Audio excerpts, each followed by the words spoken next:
Well, welcome back, my friends, to another rousing rendition of Choir Boys Outdoors. Now, listen, this is a WC Knives one off, and there's a Megatron. There's only one of her, too. It's in AEB L steel. It has micarta handle scales, as most of, if not all, Williams knives do. Now, this one was sent to me by my guy Szabo. He's come through big in the clutch here lately. I've been really fascinated with Williams knives. I really have. And Szabo, man, just on a personal note from me to you, thank you for giving me an opportunity to get some of his early work in. I'm excited about what we got going on. We're going to get some of his newer stuff in. But man, thank you for these early renditions. We're going to talk all about it. Before I go any further, guys, there's two shout outs I want to do. My guy, Nut Job with a Machete. Nut Job with a Machete. Awesome dude. He's from up there in Michigan, where Megatron's from. He's a good dude, great channel. I put a link to his channel in the description.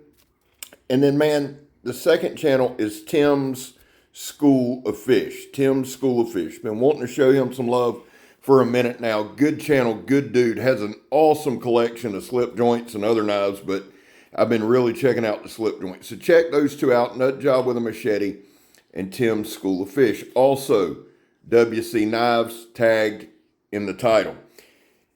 Here's the thing about this knife. It's got a huge handle, a wide blade, and everything that I love. Big pommel there.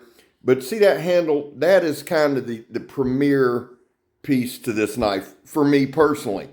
I love the blade, and here's why I like Williams knives. I'm just going to be honest with you.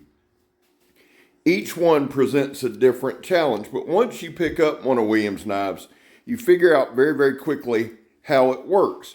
A lot of people see the compound grinds and see the different blade shapes, and they're not sure what to think, right? Some of them doubt them. But the thing is this, as soon as you pick the damn knife up, it's well balanced, it's well made, it has an unbelievable heat treat. He uses one of my favorite steels, and the handles are supremely comfortable. And I've said this before because I mean it. It don't make a damn what kind of blade you got, what kind of steel you got. If you can't hold that son of a bitch, it's no good. So we did our normal testing. Now, again, and I mentioned this the other day, and sometimes I can be rather redundant. When you put out a ton of videos, you can't help but be redundant. But here's the deal. When we do Williams knives, that was a great throw there, Scab, and I left it in on purpose. I told y'all, man, I'm not here to show all the good stuff. I want to show you where I screw up. This is kind of a learning about the knife video from my vantage point, okay? Here's an old piece of oak or oak limb or whatever. The sweet spot, and that's what I call the sharpened place down at the bottom. Some people call it a sharpened choil. That's a bit of a stretch. This knife has a great choil just above the handle scales, but the sweet spot on this knife is one of my favorite attributes of Williams knives. You can do a ton of up-close work. Now, did a little stabbing, didn't do bad. And listen, if you have to stab, and I don't know how much folks stab, and I'm not being smart here. I know we have our serial killers. They're probably not going to carry a WC knife, and thank God for that.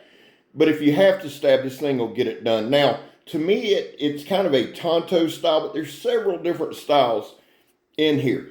It took me a second to do this particular cut because I'm going against the tread. That's about a 1-inch thick tire tread. It's not steel belted.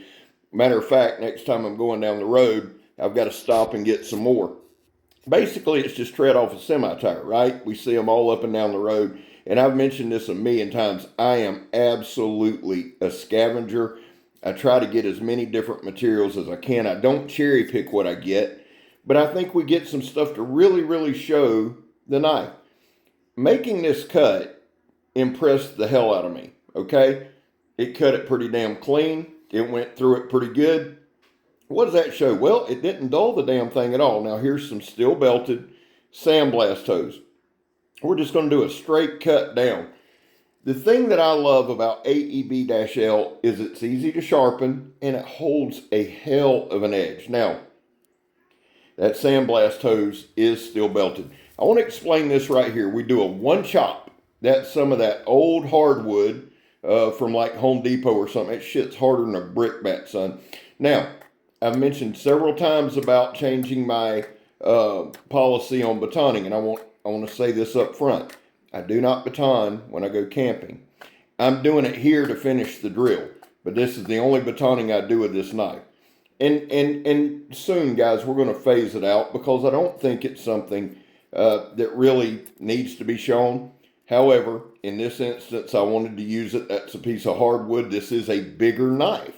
And when you have a bigger knife, I think sometimes we lean more towards going a little harder on it, right? I know I do. Whether you should, whether you shouldn't, that's not for me to decide. Here's some extension cord. And again, you've seen these demonstrations over and over again. But the thing about this knife, I mentioned it, I'm going to give you some specs. The thing about this knife, the handle, and let's just do the handle scales, right? The handle scales themselves are 5 5/8 inches. If we add in the pommel, you're at about 6 3/8. The thing here is the inner grip. The inner grip is 6 inches. The Jolly Green Giant could hold this handle, right? Could hold this knife and use it very well. It's got a nice little place on the back where you can put your thumb. It is a sharpened spine. Most of, if not all, Williams knives are, or all the ones I put my hands on are. The blade length, let's test that out. We're going to do some light chopping here just to see how it does. It does really well, by the way. So we've got an 8-inch blade, got about an 8-inch blade, maybe 8 1/4, with a 7-inch, dead on the money, 7-inch cutting edge. It is about, let's see, now I'm pulling all these measurements as we talk. It's right at 3/16 thick. So it's not a sharpened pry bar. It is actually a cutting tool. Again, it's got kind of a slight forward cant.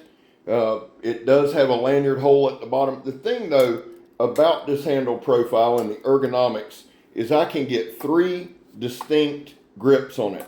I can choke down. I can drop a pinky if I need to get a little leverage on the chopping.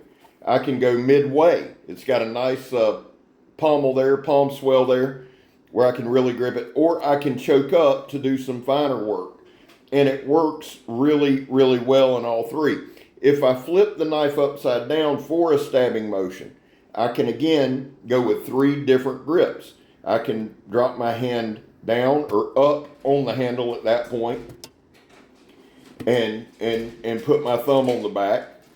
I can go midway or I can drop down. Now, I wanted to do this and show you with the tire again. It's not to abuse the knife, but just show you some different attributes, different aspects of the knife. And doing this, using the knife in this manner, I get a good feel for what its capabilities are. Now, William does bushcraft knives. William's an outdoorsman. He just is. He's a very good outdoorsman. He's a traditional outdoorsman. It's a non-traditional knife, but it's a knife that works.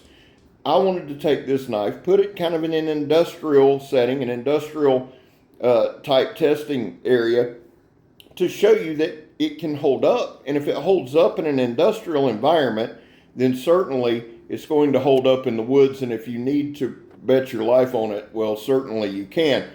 Because, and this is my firm belief, if you're in a real survival situation, you're not going to stab bricks and cut chains into and all that dumb shit you always see. You're going to use your knife to build a shelter.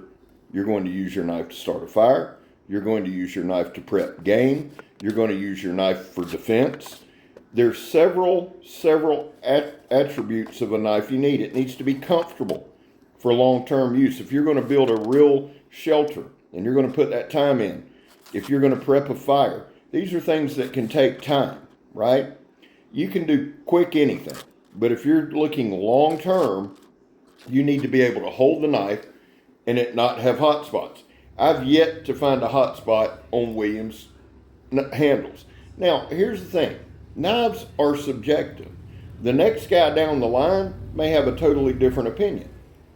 That's fine. I don't disagree with anybody on here. It's not a competition. I feel like you should check out several different reviews on a knife before you get it. But I can tell you that I am a firm believer in Williams knives. Guys, got about 45 seconds. Listen, there was a time in this country where 22 vets a day took their own lives. Now, the real number is between 15 and 29, which is unacceptable. That's why we focus on the number 0 vets. We love you. You have a place here. That's all that means. I back the blue over here. It's not popular, and it's okay. I'm not going to argue about it. It's just one of my causes, and I support our law enforcement officers. Finally, if you are an addict, never quit quitting. Guys, I love you. William, great job. Szabo, thank you. I'm Scab. You're not, and I'm gone, son.